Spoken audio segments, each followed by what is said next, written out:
5,000 కోట్లు ఖర్చు పెడతాం. చంద్రన్న బీమా 10 లక్షల రూపాయలు చేసే బాధ్యత మాదని మీ అందరికీ తెలియజేస్తున్నా. ఇలాంటి బీసీలకు న్యాయం చేసే బాధ్యత తీసుకుంటూనే ఈరోజు ఇంకొక పక్క మీరు చూస్తే రాష్ట్రంలో ఏం జరిగిందో ఒక్కసారి మీరు ఆలోచించుకోండి. ఇదొక కీలక సమయం. 5 సంవత్సరాల నరకానికి, సంక్షోభానికి, సమస్యలకి, కష్టాలకి ఈరోజు చెక్ పెట్టే రోజని చెప్పి కూడా నేను మీకు తెలియజేస్తున్నా. తమ్ముళ్ళు, నేను అడుగుతున్నా ఈ కొండే ఆడబిడ్డల్ని, 5 సంవత్సరాల పాలనలో మీ జీవితాల్లో మార్పు వచ్చిందా అని అడుగుతున్నా. ఏ ఒక్కరికైనా న్యాయం జరిగిందా అని మిమ్మల్ని అడుగుతున్నా. ఏ వర్గానికైనా న్యాయం జరిగిందా అని మిమ్మల్ని అడుగుతున్నా. ఏ కుటుంబానికైనా న్యాయం జరిగిందా అని మిమ్మల్ని అడుగుతున్నా. 14-19లో తెలుగుదేశం పార్టీ అధికారంలో ఉన్నప్పుడు ఎంత తమ్ముళ్ళు?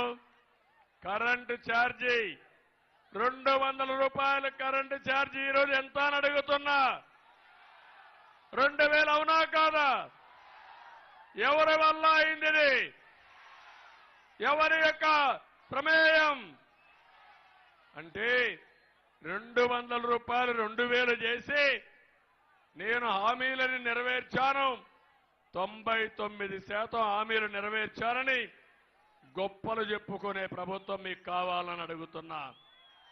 అంతేకాదు 5 ఏళ్లలో పెట్రోల్ డీజిల్ ధరలు పెరిగాయా లేదా? ధరలు పెరిగాయా లేదా? ఏమమ్మా, నిత్యావసర వస్తువులు కొంటున్నారా మీరు? కడుపు నిండా తిండి తినే పరిస్థితిలో ఉన్నారా మీరు? అన్ని పెరిగిపోయినాయి. కడాన మీరు చూస్తే ఆర్టీసీ రేట్లు పెరిగాయా లేదా? పన్నులు పెరిగాయా లేదా? చెత్త మీద కూడా పన్నేసిన చెత్త ముఖ్యమంత్రి, దుర్మార్గుడు ఈ ముఖ్యమంత్రి.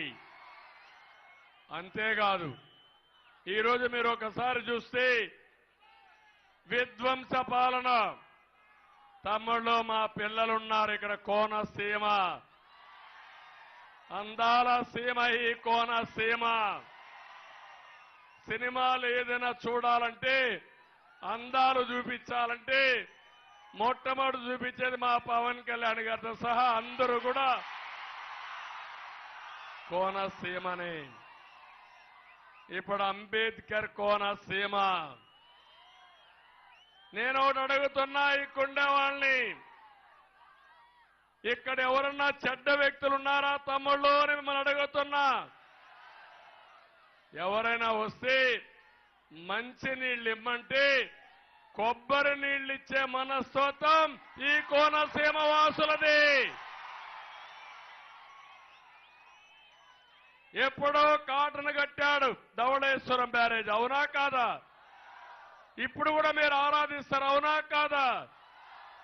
నేను అడుగుతున్నా, అలాంటి కోనసీమలో జమ్మూ అండ్ కాశ్మీర్ మారిగా ఇంటర్నెట్ బంద్ చేశారా లేదా అని మిమ్మల్ని అడుగుతున్నా. ఏం తమ్ముడు, ఏం జరిగింది ఈ జిల్లాలో? ఏంటి మీరు దుర్మార్గుల? ఎవరు పెట్టారు విరోధం? ప్రజల మధ్య విద్వేషాలు రెచ్చగొట్టినటువంటి దుర్మార్గుడు ఈ జగన్మోహన్ రెడ్డి, అవునా కాదా అని మిమ్మల్ని అడుగుతున్నా. అదే నా బాధ. ఒకప్పుడు ఈ కోనసీమ చూస్తే, గోదావరి జిల్లాలు చూస్తే పౌరుషంగా మాట్లాడడం కూడా తెలియని గోదావరి జిల్లాలో చిచ్చు పెట్టి చలిగాంచుకునే పరిస్థితిలో ఈ జగన్మోహన్ రెడ్డి ఉన్నాడు.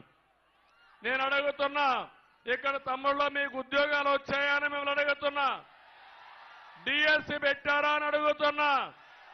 జాబ్ క్యాలెండర్ ఇచ్చారని అడుగుతున్నా. ఒక్కడికైనా ఉద్యోగాలు వచ్చాయా? మళ్ళీ మీకు జాబులు రావాలంటే మా కూటమి రావాలి. అప్పుడే ఇక్కడుండే యువతకు ఉద్యోగాలు. అందుకే నిర్ణయం చేశాం, అధికారం వస్తానే మొదటి సంతకం మెగా డిఎస్సి పైనే పెడతాం. అది మా కమిట్మెంట్.